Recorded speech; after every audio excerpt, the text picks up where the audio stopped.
ఒక దేశం యొక్క జాగ్రఫీయే దాని తలరాతను నిర్ణయిస్తుందని అంటూ ఉంటారు. మరి ఈ రోజు మనం మన భారతదేశపు భౌగోళిక స్వరూపాన్ని గురించి తెలుసుకుందాం. అసలు మన దేశం ఎంత పెద్దది, ప్రపంచ పటంలో దానికున్న ప్రత్యేకత ఏంటి, ఇలాంటి విషయాలు మన చరిత్రని, వర్తమానాన్ని ఇంకా భవిష్యత్తుని ఎలా తీర్చిదిద్దాయో ఒకసారి చూద్దాం. ఇక్కడ మనం అడగాల్సిన ఒక ముఖ్యమైన ప్రశ్న ఉంది. అసలు ఒక దేశం గ్లోబ్ మీద ఎక్కడ ఉంది అన్నది ప్రపంచంలో దానికున్న ప్రాముఖ్యతని ఎలా నిర్ణయిస్తుంది? ఇండియా విషయానికి వస్తే దాని లొకేషన్ అనేది చాలా కీలకం. దానికున్న ఈ ప్రత్యేకమైన స్థానం వల్లే దానికొక యూనిక్ ఐడెంటిటీ ఎలా వచ్చిందో ఇప్పుడు చూద్దాం. సరే, మొదటి సెక్షన్తో మొదలుపెడదాం. ఇక్కడ మనం భారతదేశం యొక్క పరిమాణాన్ని నిర్వచించే కొన్ని బేసిక్ నంబర్స్ ఇంకా కొలతలను పరిశీలిద్దాం. అప్పుడే మనకు ఈ ఉపఖండం ఎంత పెద్దదో ఒక ఐడియా వస్తుంది. భారతదేశం మొత్తం ఏరియా సుమారుగా 3.28 మిలియన్ చదరపు కిలోమీటర్లు. ఈ నంబర్ మన దేశం ఎంత విశాలంగా ఉందో చెప్పడానికి ఒక ఆధారం. కానీ ఈ నంబర్ వెనుక ఉన్న అసలు స్కేలేంటో ఇప్పుడు చూద్దాం. ప్రపంచంలోనే మొత్తం భూభాగంలో మన దేశం వాటా 2.4%. ఈ చిన్న నంబర్తోనే మనం ప్రపంచంలో 7వ అతిపెద్ద దేశంగా ఉన్నాం. ఇది వరల్డ్ మ్యాప్లో మనకున్న ప్రాముఖ్యతని స్పష్టంగా చూపిస్తుంది. ఇప్పుడు మన దేశం అవుట్లైన్ను ఒకసారి చూద్దాం. మన మెయిన్లాండ్ మొత్తం ఉత్తరార్ధగోళంలోనే, అంటే నార్దర్న్ హెమిస్ఫియర్లో ఉంది. దాని అక్షాంశాలు, రేఖాంశాలు ఇవే మన దేశంలోని వాతావరణం దగ్గర నుండి టైమ్ జోన్స్ వరకు ప్రతిదాన్ని ప్రభావితం చేస్తాయి. ఇక్కడ ఒక ఇంట్రెస్టింగ్ విషయం గమనించాలి. మన దేశం పొడవు ఉత్తరం నుండి దక్షిణానికి 3214 కిలోమీటర్లు. అదే తూర్పు నుండి పడమరకైతే 2933 కిలోమీటర్లు. అంటే దాదాపు 30 డిగ్రీల రేఖాంశాల తేడా ఉన్నప్పటికీ ఉత్తర దక్షిణ పొడవే కొంచెం ఎక్కువన్నమాట. ఇంత వెడల్పుగా ఉండటం వల్ల వచ్చే ఒక ప్రాక్టికల్ ఇంపాక్ట్ ఏంటంటే, మన దేశంలోనే పడమటి చివరి నుండి తూర్పు చివరికి వెళ్తే 2 గంటల టైం తేడా వస్తుంది. అంటే గుజరాత్లో సూర్యోదయం అయ్యాక దాదాపు 2 గంటలకే అరుణాచల్ ప్రదేశ్లో సూర్యుడు ఉదయిస్తాడనమాట. మరి ఈ టైం గ్యాప్కు సొల్యూషన్ ఏంటి? సమాధానం మన స్టాండర్డ్ మెరిడియన్. దేశం మొత్తం ఒకే టైం ఫాలో అవ్వడం కోసం 82 డిగ్రీ 30 డిగ్రీ తూర్పు రేఖాంశాన్ని ఇండియన్ స్టాండర్డ్ టైంగా తీసుకున్నారు. దీనివల్ల ఎలాంటి కన్ఫ్యూజన్ ఉండదు. సరే, ఇప్పుడు మన ఫోకస్ని ఇండియాకున్న విశాలమైన తీర ప్రాంతం వైపు మారుద్దాం. ఈ సెక్షన్లో ఈ ద్వీపకల్పం మన దేశానికి వ్యూహాత్మకంగా ఎంత ముఖ్యమో చూద్దాం.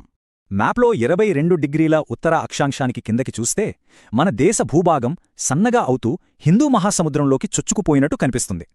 ఈ ప్రత్యేకమైన ఆకారమే మన భౌగోళిక గుర్తింపులో ఒక కీలకమైన అంశం. ఈ ద్వీపకల్పం హిందూ మహాసముద్రాన్ని 2 పెద్ద సముద్రాలుగా విడదీస్తోంది. పశ్చిమాన అరేబియా సముద్రం, తూర్పున బంగాళాఖాతం.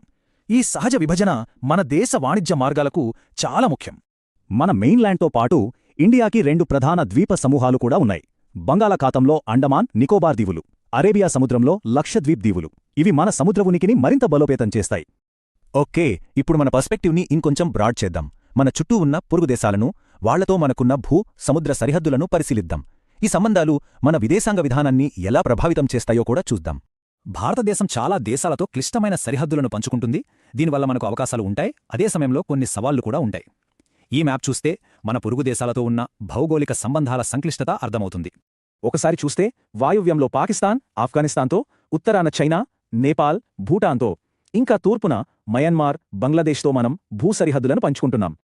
సరిహద్దులే కాదు, మనకు దక్షిణాన 2 ద్వీపదేశాలు సముద్రం ద్వారా పొరుగుదేశాలుగా ఉన్నాయి. అవే శ్రీలంక మరియు మాల్దీవులు. ఇప్పుడు మనం వరల్డ్ స్కేల్లో ఆలోచిద్దాం. అంతర్జాతీయ వాణిజ్యానికి, కనెక్టివిటీకి భారతదేశం యొక్క లొకేషన్ ఎందుకంత వ్యూహాత్మకంగా ముఖ్యమో ఈ విభాగంలో తెలుసుకుందాం. ఆసియా ఖండంలో భారతదేశం దక్షిణ దిశగా విస్తరించి ఉండటం వల్ల ఇది తూర్పు మరియు పశ్చిమ ఆసియా మధ్యలో ఒక కేంద్రంగా ఉంది. దీనివల్ల ఇది సహజంగానే సముద్ర, వాయు మార్గాలకు ఒక జంక్షన్లా పనిచేస్తుంది. ట్రాన్స్ ఇండియన్ ఓషన్ రూట్స్ అంటే హిందూ మహాసముద్రం గుండా వెళ్లే మార్గాలు ఒకవైపు యూరప్ను, మరోవైపు తూర్పు ఆసియా దేశాలను కలుపుతాయి. దీనివల్ల భారతదేశానికి ఒక అద్భుతమైన వ్యూహాత్మక కేంద్రస్థానం లభించింది. ఇది శతాబ్దాలుగా మన వాణిజ్యానికి, సాంస్కృతిక మార్పిడికి ఎంతగానో ఉపయోగపడింది. ఇక చివరగా మన దేశానికి దాని పేరుతోనే పిలువబడే మహాసముద్రానికి మధ్య ఉన్న లోతైన సంబంధం గురించి చూద్దాం. ఇది మనకున్న అతిపెద్ద భౌగోళిక ప్రయోజనం అని చెప్పొచ్చు.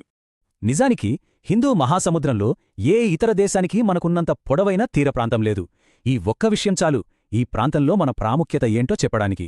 హిందూ మహాసముద్రంలో భారతదేశానికి ఉన్న ఈ విశిష్ట స్థానమే ఒక మహాసముద్రానికి మన దేశం పేరు పెట్టడాన్ని సమర్థిస్తుంది. ఇది మన దేశానికి, సముద్రానికి మధ్య ఉన్న విడదీయరాని సంబంధాన్ని చూపిస్తుంది. ముగింపుగా ఒక ప్రశ్న: జియోగ్రఫీ అంటే కేవలం మ్యాపులు, లొకేషన్ల గురించేనా? లేక అది అధికారం, వాణిజ్యం, ఇంకా ఒక దేశం యొక్క గుర్తింపుకు సంబంధించిన కథ? జియోగ్రఫీ అనేది కేవలం చదువుకోవాల్సిన సబ్జెక్ట్ కాదు. అది ఒక దేశం యొక్క గమనాన్ని నిర్దేశించే ఒక శక్తివంతమైన కథ.